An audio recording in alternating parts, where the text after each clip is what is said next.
Good afternoon, everyone. I'm Captain Jamie Frederick with the 1st Coast Guard District, and I'll provide an update on our ongoing search efforts for the Titan submarine. Behind me, or beside me, I should say, you'll see several subject matter experts from the Unified Command who will introduce themselves momentarily.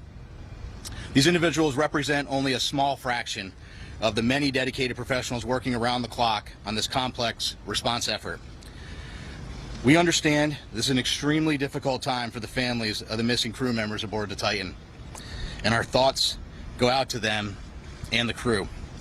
The Unified Command team is working tirelessly to bring all available assets and expertise to bear as quickly as possible in response to this complex operation.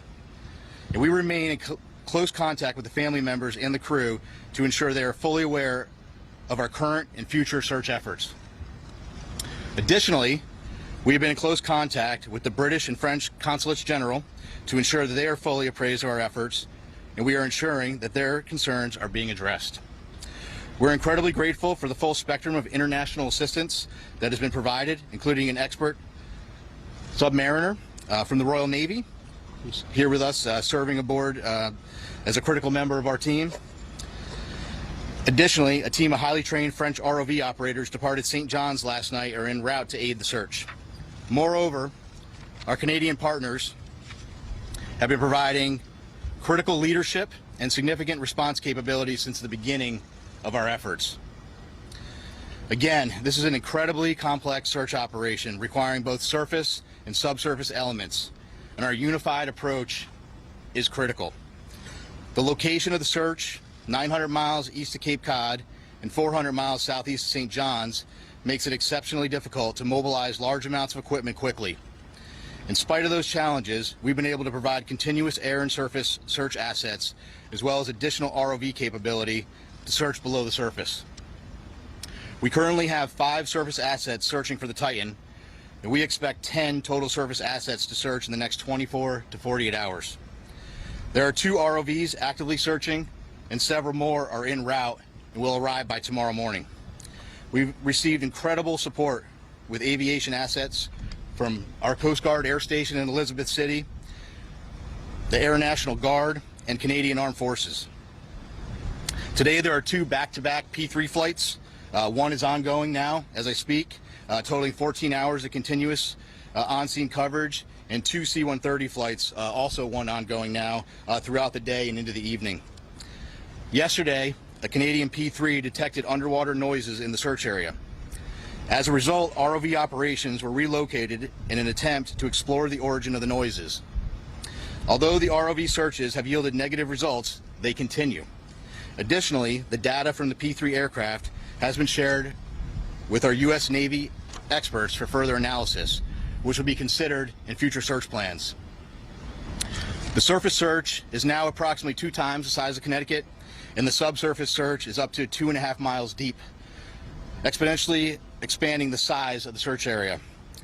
We also have to factor in the ever-changing weather conditions, currents, and sea states that expand the search area every hour. There's an enormous complexity associated with this case due to the location being so far offshore, and the coordination between multiple agencies and nations. We greatly appreciate the outpouring of support and offers to provide additional equipment. The Unified Command continues to prioritize assets and resources in order to provide the best capability in the most timely manner. This includes weighing multiple factors to identify the most effective resources available to the response operation, with careful consideration to timeliness of equipment arriving on scene, usefulness and ability to deliver assets to the search area. Over the past 48 hours, we have, through incredible unity of effort, mobilized and implemented a tremendous amount of expertise and response capability. In addition to the ships and aircraft previously mentioned, we've dispatched 2 subject matter experts from U.S. Navy NAVSEA SUPSALV, who will serve as search coordinators on scene for underwater search operations. So I've been stressing unity of effort a lot in this statement, and that's because it is absolutely critical to this complex operation. Again, our thoughts and prayers are with the crew of the Titan and their loved ones. We will continue to work as hard and as quickly as possible in an effort to locate them. I will take a few questions, but before I do that, I do want I'm going to have each of the members of the team here just introduce themselves, and then I'll go ahead and take some questions.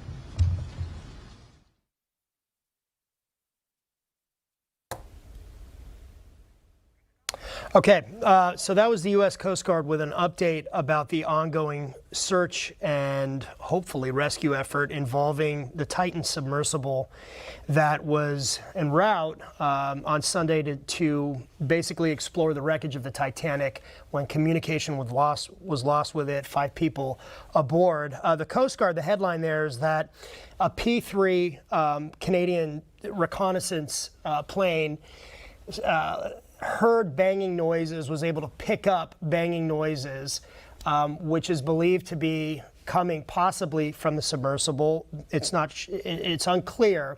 It's a very complicated, ongoing search effort because they're looking in an area 900 miles out to sea, out in the Atlantic, off the coast of Cape Cod. That's 2 times the size of Connecticut at a depth of about 13,000 feet. They have 5 surface assets, so vessels that are there, the Canadian Coast Guard, the U.S. Coast Guard, 10 other vessels are en route and will be there in the next 24 hours. But time is of the essence because oxygen aboard the submersible is running out. They're down to about an estimated 17 hours left of oxygen, Bianca. Yeah, obviously a lot of hope still alive as this is still a search, but it is complex and time is running out. We continue to watch that story for you